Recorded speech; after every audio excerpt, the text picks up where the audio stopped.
সপ্তম শ্রেণীর শিক্ষার্থী বন্ধুরা, আমি আজকে তোমাদের যে তৈরি করা একটি বন্ধু খাতা, এই বন্ধু খাতার ভিতরে কি লিখতে হয়, তোমরা অনেকেই আমার চ্যানেলে কমেন্ট করেছো। সেই কমেন্টের ভিত্তিতে আমি আজকে তোমাদেরকে একটি বন্ধু খাতার ভিতরে কি লিখতে হয় সেটি দেখাচ্ছি। তো চলো বন্ধু, আমরা খাতাটা উঠাই। তো প্রথমেই তোমরা যে কাজটা করবে, যেটা বন্ধু খাতার প্রথম দ্বিতীয় পৃষ্ঠায় তোমাদের নাম ঠিকানা লিখে নিবে। কারণ খাতাটি যে তোমার, এটা প্রমাণস্বরূপ তোমার নাম ঠিকানা লিখতে হবে। তারপরে আমরা যেখান থেকে শুরু করব, আমাদের যেই শিল্প সংস্কৃতি বইটি আছে, সেই বইয়ের প্রথম যে অভিজ্ঞতা বিশ্বজোড়া পাঠশালা, সেই বিশ্বজোড়া পাঠশালার কবিতাটি এঁকে নিলাম এবং এখানে কবিতার আনুষঙ্গিক যে ছবিগুলো দেওয়া আছে সব ছবিগুলো তৈরি করে দিলাম। এরপরে যে প্যাটার্নগুলো আছে আমরা সেই প্যাটার্নগুলো দিলাম। তারপরে দেখো খুব সুন্দর করে বিভিন্ন ধরনের রেখা দ্বারা বিভিন্ন ধরনের জ্যামিতিক প্যাটার্ন তৈরি করা, সেগুলো আমরা আস্তে আস্তে খাতার ভিতরে দিলাম। এরপরে কাগজ কেটে কেটে জ্যামিতিক যে বিষয়গুলো আছে, ট্রামগুলো আছে, সেগুলো আমরা এখানে দিয়ে দিলাম। তোমরা দেখতে পাচ্ছ যে এক একটি বন্ধু খাতার ভিতরে কি কি বিষয়গুলো আসবে, যেগুলো তোমরা কিছুক্ষণ আগেও আমার চ্যানেলে কমেন্ট করেছো যে স্যার আসলে একটা বন্ধু খাতার মধ্যে আমরা কি আঁকবো। তো এই জন্যই আজকে তোমাদের এক বন্ধু খাতার মধ্যে কি কি বিষয় থাকে বা কি কি বিষয় আঁকতে হয়, সেই বিষয়গুলো তোমাদের সামনে উপস্থাপন করছি। তোমরা দেখতে পাচ্ছ এটি একটি বর্ণচক্র, রঙের বিভিন্ন কালার দ্বারা ছবি। এরপরে নৃত্যের কিছু ছবি দেওয়া আছে। তারপরে আবারও আমরা বর্ণচক্রে চলে আসলাম, বিভিন্ন কাগজ কেটে কেটে বর্ণচক্র তৈরি করা। এই অধ্যায়ে যে বিষয়গুলো আলোচনার বিষয় আছে, সেই আলোচনা বিষয়গুলো এখানে লিখিত আছে। তারপরে দ্বিতীয় যে অভিজ্ঞতাটা আছে আমাদের, নকশা খুঁজি নকশা বুঝি, সেখানে নকশার যেই ছবিগুলো আছে সেগুলো আঁকতে হবে এবং কবি সুফিয়া কামাল সম্পর্কে কিছু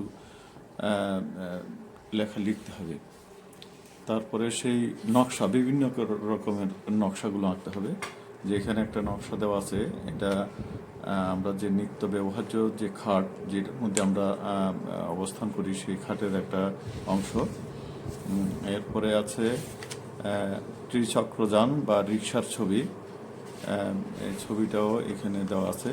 এরপরে রঙের যে প্যাটার্নগুলো এখানে দেওয়া আছে। তোমরা খুব মনোযোগ সহকারে দেখবে যে শুধু কলম দ্বারা এখানে ছবিগুলো আঁকা হয়েছে। এখানে কাগজ কেটে কেটে নকশা তৈরি করা হয়েছে। তারপরে রং দ্বারা রং ধনুর 7টি রঙকে দেখানো হচ্ছে এবং সাথে আকাশে মেঘ এবং সূর্যকেও দেখানো হয়েছে। তারপরে আমাদের বইয়ের যে তৃতীয় অভিজ্ঞতাটা আছে, মায়ের মুখের মধুর ভাষা, সেই মায়ের ছবি এবং মায়ের স্নেহের আদরের সন্তানের ছবি, এবং সেখানে মায়ের ভাষার উপর কিছু বক্তব্য। তারপরে বিভিন্ন প্যাটার্নে বা বিভিন্ন ফ্রন্টে আমাদের বাংলা ভাষাগুলো কিভাবে, আমরা বাংলা লেখাগুলো কিভাবে লিখি, সেই বিভিন্ন ফ্রন্টে বাংলা লেখাগুলো এখানে দেওয়া আছে। বিভিন্ন আকৃতির বর্ণগুলো আঁকার চেষ্টা করেছি। এরপরে যে অভিজ্ঞতাটি আছে স্বাধীনতা আমার, সেই স্বাধীনতার কিছু ছবি আঁকা আছে, রং করা আছে। তারপর সেই স্বাধীনতার উপর আমাদের কিছু বক্তব্য বন্ধু খাতায় আমরা দিয়েছি। তারপরে আছে বাংলাদেশের জাতীয় পতাকা, প্রথম এবং বর্তমানের জাতীয় পতাকা, দুটো পতাকাই এখানে দেখানো হয়েছে। তারপরে বাংলাদেশের জাতীয় প্রতীক শাপলা, এবং দুপাশে যেই পাতে গাছের পাতার যে পাটের যে চিহ্নটা দেওয়া আছে সেই জাতীয় প্রতীক, সেই প্রতীকের উপর কিছু লেখা, এগুলো বন্ধু খাতার মধ্যে দিতে হয়। তারপরে আছে একটি নকশা, আবার বৈচিত্র্যে ভরা বৈশাখ, সেই বৈশাখ মাসের যে গ্রামীণ যে দৃশ্যগুলো, মা তার সন্তানদেরকে নিয়ে পিঠে পায়েসের আয়োজন করতেছে সেই ছবি। তারপরে আর একটি নকশা, তারপরে আছে আমাদের বিদ্রোহী কবি, জাতীয় কবি রবীন্দ্রনাথ ঠাকুর, সেই তার জন্ম এবং মৃত্যুর তারিখ দেওয়া ছবি আঁকা। তারপরে কালার, কোন রঙের সাথে কোন রং মিশালে কোন ধরনের রং হয় সেই রঙের বাহার। এরপরে দেওয়া আছে একটু বন্ধু গাছ, যদিও এই বন্ধু গাছটা একটু পেছনে চলে আসছে, এটা সামনে আসলেই ভালো। সেই তোমার যে বন্ধু বান্ধবরা থাকবে একটা গাছ অঙ্কন করে গাছের প্রত্যেকটি শাখা প্রশাখায় তোমার বন্ধু বান্ধবদের নাম লেখা। এরপরে কিছু প্রবাদ বাক্য আছে, সেগুলো আমরা বন্ধু খাতায় নিয়ে নিলাম। এরপরে আছে আমাদের জাতীয় শহীদ দিবস, সেই শহীদ দিবসের বাসা শহীদদের স্মৃতির উদ্দেশ্যে রক্ষিত শহীদ মিনার, সেই শহীদ মিনারের ছবি অঙ্কন করা হয়েছে বিভিন্ন।